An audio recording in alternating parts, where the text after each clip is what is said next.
Bismillahirrahmanirrahim. Assalamualaikum warahmatullahi wabarakatuh. Sahabat Mida dimanapun Anda berada, berjumpa lagi dalam segmen kita Qohwah, Qaulun wa Hikmah, di mana literatur dan juga kalam-kalam yang mengandung hikmah kita akan bahas pada kesempatan kali ini. Maka tonton video ini sampai selesai. Masih di momentum Maulid Nabi Muhammad SAW, di momen yang dimana selalu diulang, momen tahunan yang selalu menjadikan surau-surau, masjid-masjid, kampung-kampung, dan dimanapun tempat menyemarakkan untuk bersolawat kepada baginda kita Nabi Muhammad Sallallahu Alaihi Wasallam, mengharapkan syafaatnya, mengharapkan petunjuk-petunjuknya, dan kita semua menjadi golongan dari umatnya. Namun perlu kita sadari, Rasulullah Sallallahu Alaihi Wasallam pernah menyampaikan, jikalau nanti ada umatku yang tidak bertemu denganku, tidak pernah bertemu sapa denganku, tapi memiliki ketaatan dan keimanan yang begitu tinggi, bisa jadi dibandingkan dengan orang-orang yang dulu pernah bertemu denganku. Lantas pasti kita ingin menjadi bagian dari umat yang disampaikan oleh baginda Nabi Muhammad SAW tersebut. Maka dari itu, penting bagi kita untuk mengetahui sebenarnya apa sikap yang harus kita lakukan dalam rangka memaknai kecintaan kita kepada baginda Nabi Muhammad Sallallahu Alaihi Wasallam. Sebelum itu kita harus mengetahui untuk apa Rasulullah Sallallahu Alaihi Wasallam hadir di tengah-tengah kita.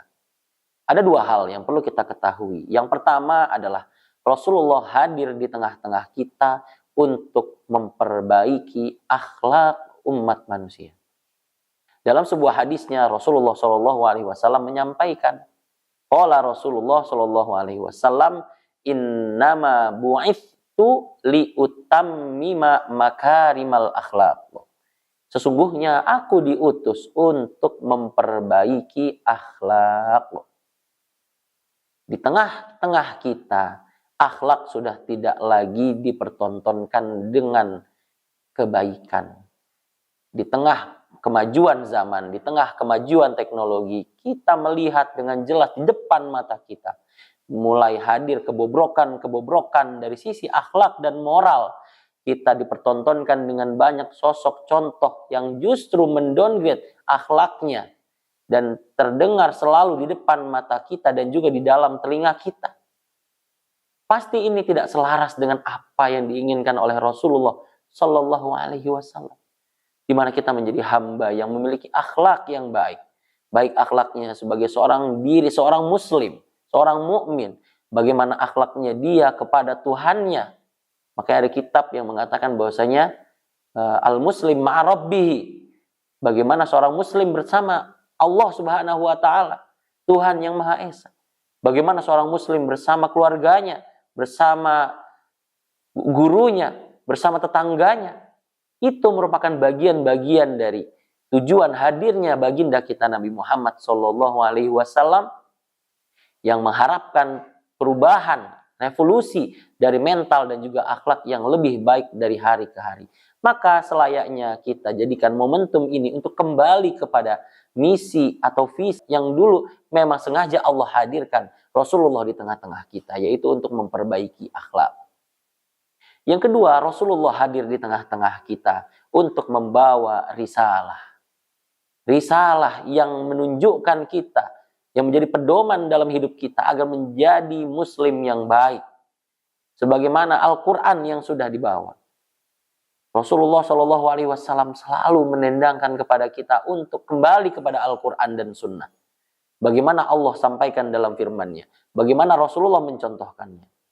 Sehingga ketika kita sudah menjadi teman-teman Al-Quran, ketika kita sudah menjadi dari orang yang menjadikan sebagian dari hatinya adalah Al-Quran, Rabi'a qulubina.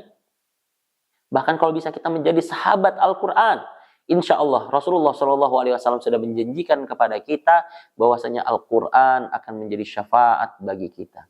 Dalam hadisnya Rasulullah SAW menyampaikan, Iqra'ul Quran, fa innahu ya'ti yaumal qiyamah syafi'an li ashabihi.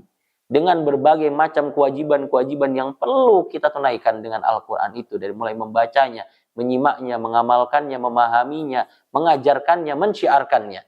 Itu merupakan bagian dari risalah yang ingin ditunjukkan oleh Rasulullah untuk umatnya agar dia kembali kepada Al-Quran dan Sunnah. Maka ketika kita melihat banyak sekali fenomena-fenomena di tengah-tengah kita keluar dari apa yang sudah dijelaskan di dalam Al-Quran dan juga As-Sunnah, maka di sini kita perlu menjaga diri kita, mengokohkan keimanan kita. Jangan sampai kita terbawa arus dengan keimanan-keimanan yang justru akan meruntuhkan keimanan kita. Dan naudzubillah kita menjadi orang-orang yang tidak berpegang teguh kepada risalah, yang mana risalah itu merupakan bagian dari hadirnya, bagian dari tujuan hadirnya baginda kita Nabi Muhammad sallallahu alaihi wasallam. Selanjutnya adalah apa kewajiban kita kepada Rasulullah sallallahu alaihi wasallam. Kewajiban kita kepada Rasulullah sallallahu alaihi wasallam hanya dua. Yang pertama adalah cinta. Bagaimana kita menunjukkan cinta kita kepada baginda Nabi Muhammad sallallahu alaihi wasallam? Tunjukkan cinta kita kepada baginda kita Rasulullah. Yang paling singkat, yang paling mudah, yang paling sering kita dengar adalah dengan cara bersolawat. Lantunkan solawat dalam setiap tengah-tengah aktivitas kita. Agar kita menjadi orang yang mendapatkan kedekatan dengan Rasulullah, yang mencintai Rasulullah dengan bersolawat. Pastinya kita juga boleh mencintai Rasulullah dengan cara-cara yang selama yang tidak menyalahi syariat. Kita perlu tunjukkan kecintaan kita. Bahkan Allah dan para malaikat pun bersolawat kepada Rasulullah. Apalah kita? Maka kita penting untuk bersolawat kepada kekasih Allah Subhanahu wa Ta'ala. Yang kedua adalah bagaimana kita menunjukkan ketaatan kita kepada baginda Nabi Muhammad sallallahu alaihi wasallam. Yang pertama adalah cinta, yang kedua adalah taat. Kita harus menunjukkan ketaatan kita dari apa yang diperintahkannya, dari apa yang dilarangnya, dari apa yang beliau bawa dari risalah, yaitu Al-Quran. Dan cinta dan taat harus berjalan beriringan. Ya. Jangan sampai kita cinta begitu tinggi, namun kita tidak meninggikan juga ketaatan kepada baginda Nabi Muhammad SAW. Itu merupakan bagian dari beberapa fenomena-fenomena yang terjadi di tengah-tengah kita. Seringkali kita cinta, namun tidak dibarengi dengan ketaatan. Apa unsur ketaatan itu? Menjalani apa yang diperintahkan dan menjauhi apa yang dilarang. Ketika itu menjadi suatu hal yang diperintahkan dan wajib untuk dilakukan. Misalnya seperti sholat fardu, ya, berpuasa, melaksanakan ibadah haji, berzakat, dan hal-hal lainnya yang memang itu menjadi bagian dari perintah, maka kita tidak boleh tawar-menawar untuk tidak melakukannya. Dan ketika itu menjadi suatu hal yang dilarang, hal yang diminta untuk dijauhi, hal yang diminta untuk tidak kita dekati, jangan pernah kita tawar-menawar untuk menghadirkan kecintaan kita kepada hal yang Rasulullah SAW itu larang. Karena itu merupakan wujud dari ketaatan. Jangan sampai cinta dan taat kita berjalan tidak berbarengan. Ini justru akan menggugurkan kewajiban kita yang seharusnya menunjukkan cinta dan taat kepada Rasulullah secara bersamaan. Pelajaran yang bisa kita ambil dalam kesempatan kali ini, mari kita sama-sama jadikan momentum Maulid Nabi Muhammad SAW ini untuk kembali merefleksi seberapa besar pemahaman kita atas hadirnya Rasulullah SAW di tengah-tengah kita. Yang tadi saya sudah sampaikan di awal, yang mana beliau hadir untuk memperbaiki akhlak. Yang kedua, beliau hadir untuk membawa risalah, yaitu Al-Quran dan juga hadis. Ya, dari apa yang beliau ucapkan, katakan, dan contohkan. Dan yang kedua juga, momentum Maulid Nabi ini kita jadikan untuk memahami lagi kewajiban kita terhadap Rasulullah SAW. Apa kewajiban kita? Yang tadi saya sudah sampaikan. Yang pertama adalah cinta.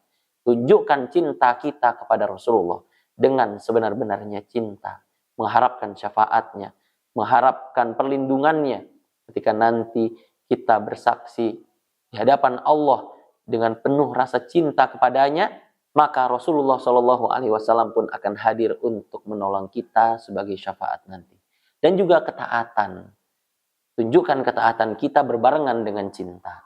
Jangan sampai kita menjalani apa yang disunnahkan Rasulullah yang sebagai wujud cinta kita, tapi kita melupakan apa yang diperintahkannya dan apa yang dilarangnya, sehingga kita tidak menjadi hamba yang menjalankan apa yang diperintahkan dalam Al-Quran dan Sunnah. Itu yang mungkin bisa saya sampaikan. Saya sekali lagi kita bersolawat kepada Rasulullah Shallallahu Alaihi Wasallam. Allahumma sholli wa sallim wa barik alaih. Semoga momentum ini menjadi momentum yang kembali merefleksi kita untuk menjadi pribadi yang lebih cinta kepada kekasih Allah Subhanahu wa taala, yaitu baginda kita Nabi Muhammad sallallahu alaihi wasallam. Kurang lebihnya saya mohon maaf. Hadanallahu wa iyyakum ajmain. Jangan lupa dukung terus kanal YouTube ini dengan cara like, komen, dan subscribe. Barakallahu fikum. Wassalamualaikum warahmatullahi wabarakatuh.